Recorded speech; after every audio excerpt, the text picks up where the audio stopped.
চট্টগ্রামের পটিয়ায় ভারতের আগরতলা বাংলাদেশ হাই কমিশনে হামলার প্রতিবাদে গণ অধিকার পরিষদের পক্ষ থেকে বিক্ষোভ মিছিল ও সমাবেশ করা হয়েছে। এতে বক্তব্য রাখেন চট্টগ্রাম দক্ষিণ জেলা গণ অধিকার পরিষদের আহ্বায়ক ডক্টর এমদাদুল হাসান সহ জেলা, উপজেলা ও পৌরসভার নেতৃবৃন্দ সহ অনেকে। এই সময় ডক্টর এমদাদুল হাসান ভারতীয় আগ্রাসন বন্ধের দাবি জানান।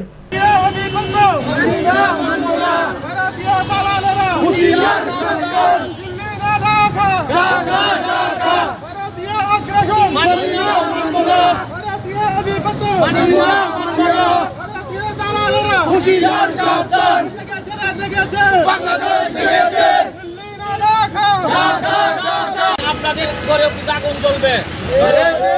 আপনি বাংলাদেশের সমস্ত থেকে ভারতের আগ্রাসন